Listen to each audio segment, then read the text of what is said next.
My guy. Now, what we not finna do is play with God's word. Now, if God said he laid the earth on its foundations and put a firmament over us, then that's exactly what he did. See, in the Bible, God told Isaiah the difference between a ball and a circle. God knew exactly what wordplay he was using in the Bible to describe the earth. In the Bible, God also speaks about the four corners of the earth. A ball does not have corners, but a flat surface do. Now, when I say four corners of the earth, this is what I mean. The same way that man made a compass, a circle compass, and put north, east, south, and west, I'm speaking of exactly that. God also says in the Bible that he set a compass upon the face of the earth. Now, remember when I said that God made the earth as a compass? Okay, so let's talk about it. Now, the compass only recognizes north. North always points towards the center. Hint, the North Pole. Any other direction is only based off the direction of north. How could a compass point south on a globe if they are saying that south is downwards? East and west are curved lines that constantly readjust to align with north. So y'all question is, how come when I'm flying in a plane, I end up in the same place I came from? Well, that only happens with east and west. So if you say that you circled the whole world and ended up in the same place, that's because you were going east and west. But let me tell you something, traveling south is a whole different ballgame. See, because south is any direction leaving the center. See, because if you begin to head south, you will reach the Antarctica ice wall. So traveling south, you will never end up back at the same place. See, because there's a reason they won't allow y'all to travel south and end up at the ice wall. Like, bruh, come on. Even the compass don't want you traveling south. That's why it always points back to north, telling you to turn around every time you start to travel south. See, because if you decide to keep going and get past that ice wall, you will realize there is in fact a firmament over us, keeping anyone from leaving this earth. We couldn't be living in a globe if we wanted to. See, water has to be contained. They say that the earth is 71% water, so that by itself would be impossible. And I know y'all probably be wondering, where do rainbows come from? Now, scientists will tell you they self, to make a rainbow, you need water, light, and a mirror. See, when God said he created the firmament, he spreaded it out like a molten looking glass. See, them big rainbows that you see is proof that we live underneath the firmament. It's the sunlight reflecting off of the firmament to remind us of his promise to never flood the earth again. See, God said he set the earth on its foundations so that it should never be moved. But scientists are saying that we are spinning and moving 1,040 miles per hour. And in 1927, we had no idea what the earth looked like, but created this picture. Now, all of a sudden, in 1997, they go see the earth and it looked exactly like that picture? No. Now, do y'all know who this man is? Probably not. But this is Richard E. Byrd. He was one of the first to discover Antarctica in 1928. See, he found evidence of the flat earth with the firmament over us. Even in his diaries and writings, he said it. See, he traveled all the way to the four corners of the earth. See, and when he found this discovery, what did our government do? They all went down to Antarctica 3 years later to claim a piece of it and to keep the truth hidden from us. That's why the Antarctica ice wall today is just like Area 51. Nobody could go there. Why is that? Are they hiding the truth? See, because that's what it seems like. Because that's what it is. See, and they just keep telling y'all all these lies and y'all just get brainwashed by it. They tell y'all they fly to the moon. See, because my question is, how you gonna fly to the moon when God said he made two great lights, the greater light to rule the day and the lesser light to rule the night? Meaning that the moon and the sun ain't even solid objects. They're luminary. You can't just go up there and land on it. Like, come on, bro. Everybody know that landing was fake. The flag up there waving. You could see a shadow on the moon. Y'all talking about the stars is outer space. But in the videos and in the pictures, there's no stars in space. See, because y'all gonna have to do more than that to convince me. Because in Romans 3 and 4, God said, let Yah be the truth and every man a liar. But I know y'all gonna ask me, Anaya, how do sunsets work if the earth is flat? See, in Job 9 and 7, God says, who commands the sun and it does not rise? See, on y'all's globe Earth, y'all believe that the sun is setting and rising, but in reality, it's all just about perspective. For example, have y'all ever heard of a vanishing point? See, because in reality, the sun and the moon are not setting and rising, they are rotating. See, because the farther that is getting away from us to rotate around the Earth, it's seeming as if it's going down. And the closer that is getting from making its way back around to us, it seems as if it's rising. It's all due to perspective from where we're at.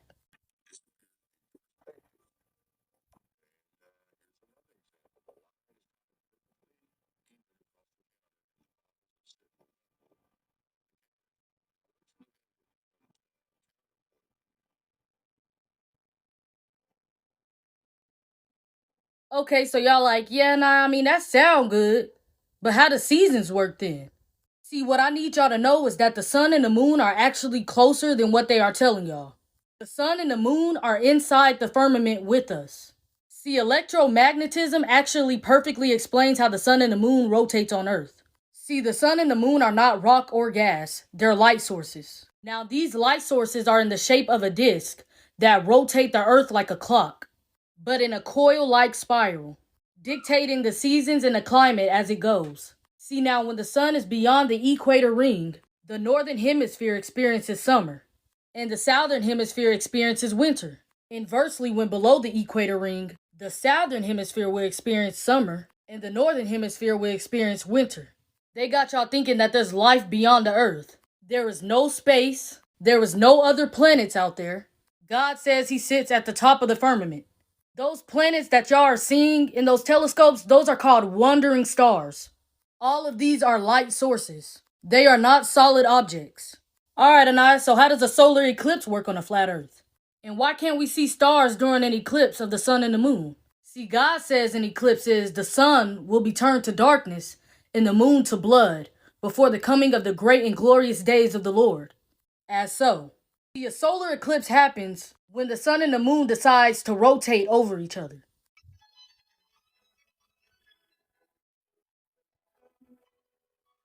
As so. Okay, so why can't we see stars during a solar eclipse? See, God says immediately after the distress of those days, the sun will be darkened and the moon will not give its light. The stars will fall from the sky and the heavenly bodies will be shaken. So why can't you see stars during a solar eclipse? His word tells you everything you need to know. There is nothing outside the firmament that they know of because they can't get past the firmament. God tells us he placed water above the firmament. All these people didn't have the same vision for no reason. There was many times that they have snitched on themselves, saying that they never been outside the earth, saying that there's nowhere to go, saying that they never been to the moon for real. They even be putting the truth into the cartoons. They are steady trying to break the firmament. They trying to nuke the firmament, sending rockets up there to break the firmament. They trying everything in their power. And as a matter of fact, my next video, I'm going to be showing y'all videos of them really saying they ain't never been to the moon.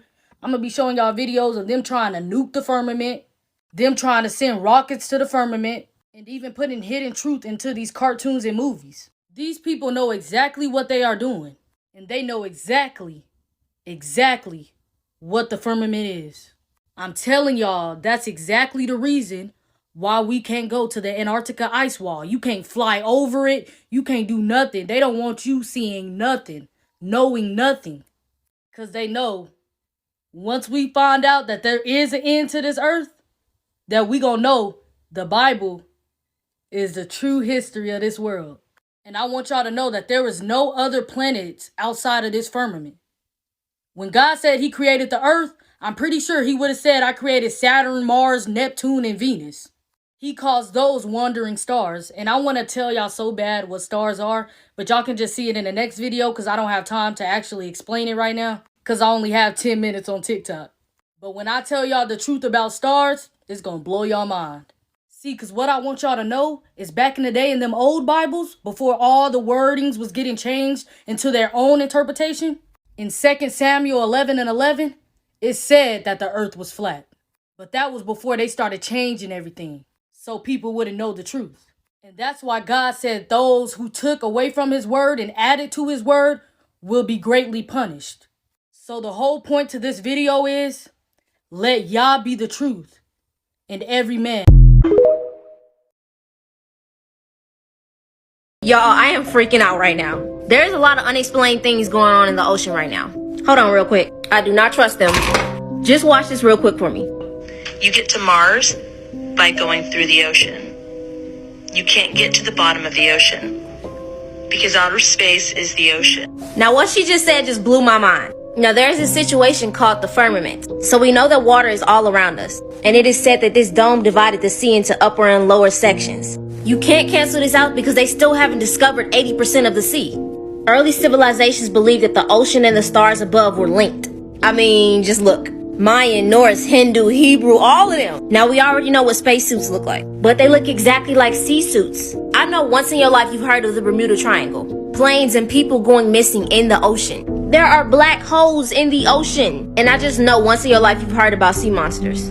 When you see a comet, it looks like a boat soaring through water. What if these unexplained species in the ocean are actually aliens? If y'all have ever watched this movie Underwater, they went too deep and found the creature that don't even look like it's supposed to be from this earth. Or could it have just been a creature from space? Now, you can say what you want, but I bet you we are not the only beings, only species, only creatures that are in this universe. It's just ironic that when they return to Earth, they're on water. I mean, I know I'm not tripping. And I know y'all heard of mermaids. So many unexplained things in the ocean. They're making more discoveries in space. Not really putting too much money or caring about what's going on the planet. Why? Because this sea stuff might have a lot of connections to space. And they not telling us. Y'all be safe, and I know I'm not the only person who feel this way.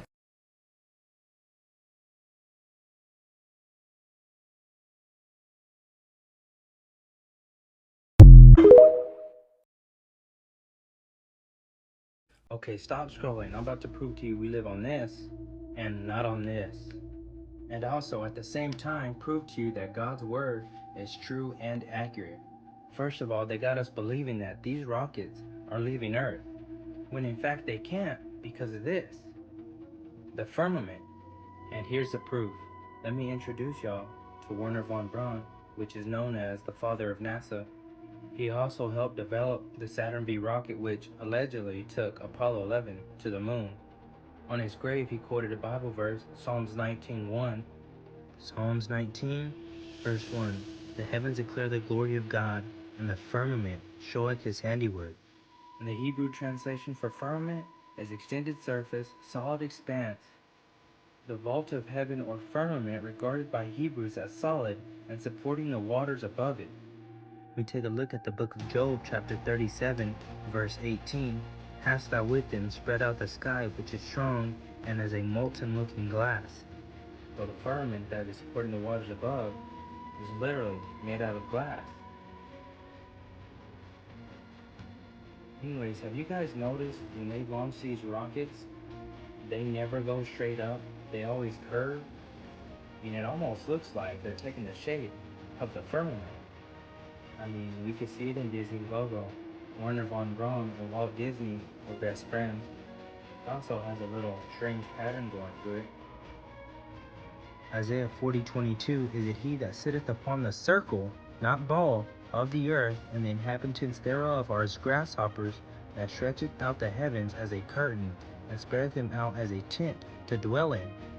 Again, stretcheth out the heavens as a curtain, and spreadeth them out as a tent to dwell in.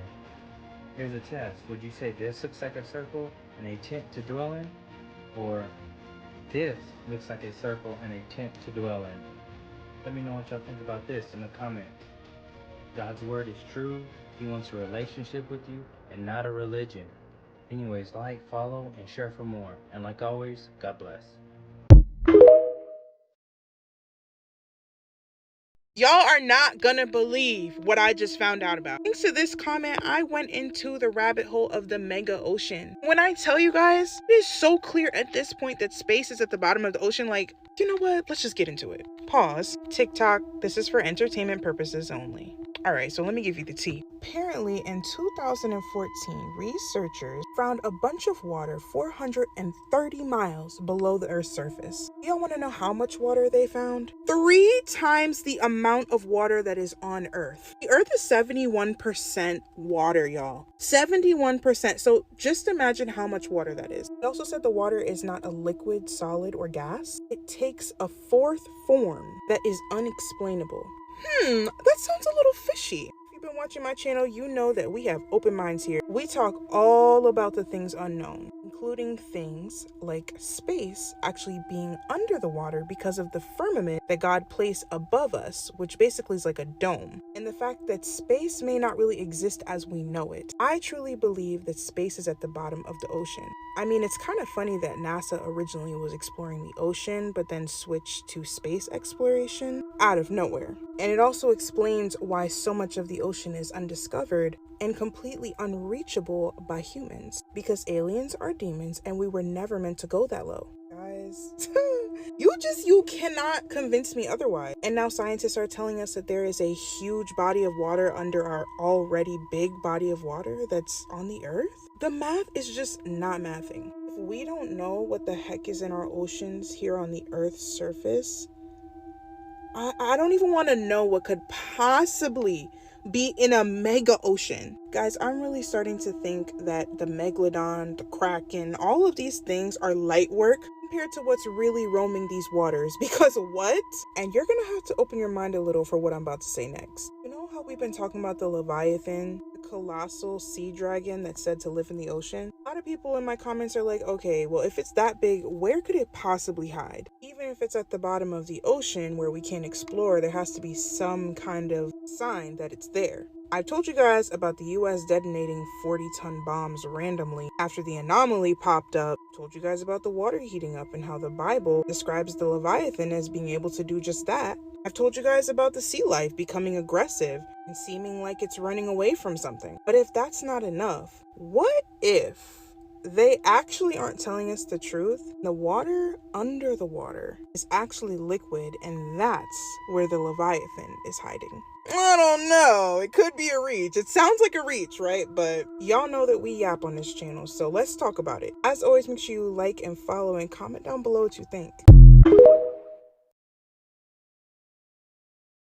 Okay, I have a spicy conspiracy theory for you today. And I'm just going to start out by saying it's a lot easier to control the masses and control the narrative around something through emotional manipulation. So you'll notice if something is considered a tragedy, it's like totally taboo to ask questions about it. Case closed, that's it. So if there's people in the comments that have a problem with this or are calling me insensitive for talking about this, that's fine, because if it's true, that's the desired outcome.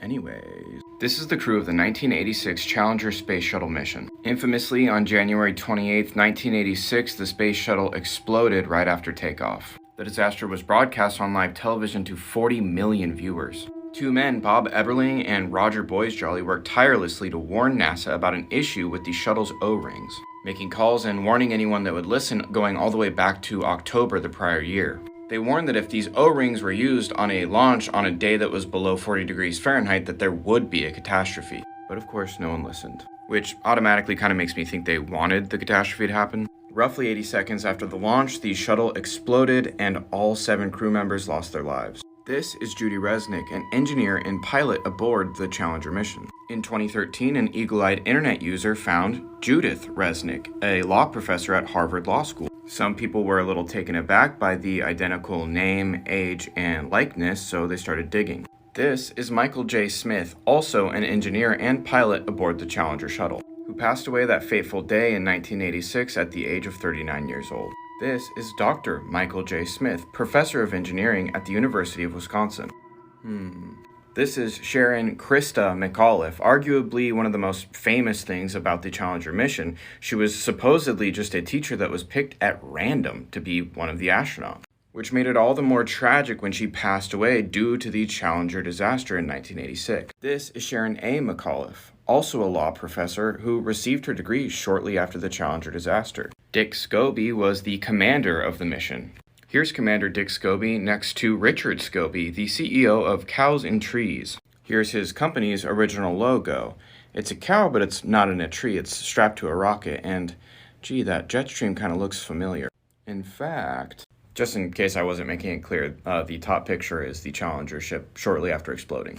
So, Astronauts Ronald McNair and Ellison Onizuka both passed away when the Challenger shuttle exploded. Miraculously, it was found out that they both had twin brothers, Carl McNair and Claude Onizuka.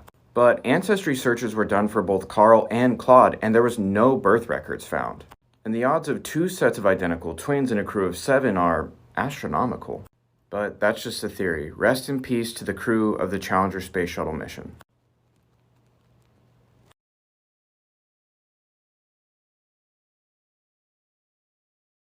Have you heard about the Mars theory? It's pretty scary. The theory suggests that Mars was actually the original home planet of humans. Then, something catastrophic happened, forcing us to flee and settle on a different planet.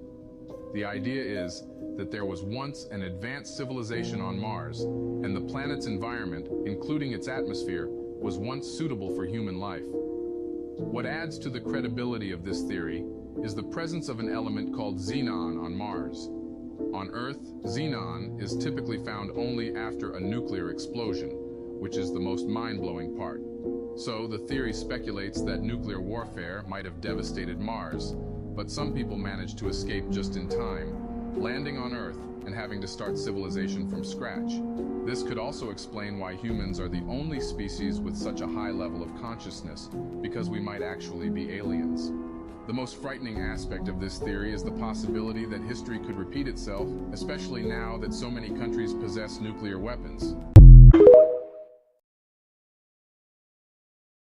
These 3 kids are pure evil. In 1966, in the southwestern town of Greenwich, Connecticut, there were 3 ill-tempered kids, Damien, Caleb, and Axel. The townspeople called them the Little Satans. From the age of 5, the Little Satans began to show a cruel side, frequently capturing small animals in the town's woods. The other kids in town were terrified and kept their distance. However, the parents of these 3 believed it was just harmless childhood mischief. Most townspeople chose to stay silent, fearing retaliation from these wealthy and influential families. But the Little Satans' behavior became increasingly brazen. One day, a few children from town went missing, and the last time anyone saw them, they were with the Little Satans. Yet, due to a lack of direct evidence, the local police were unable to launch a deeper investigation. One officer, Marcus Hayes, refused to give up. He kept investigating quietly, watching the 3 families day after day. Then, one night, all the Little Satans' parents gathered together, and Marcus sensed that something was wrong. He immediately called for backup, and they eventually discovered a hidden basement. Inside, they found the missing children from town. As Marcus dug deeper into the case, he uncovered something even more terrifying. Do you want to know what Marcus found? Comment Little Satans to watch part 2.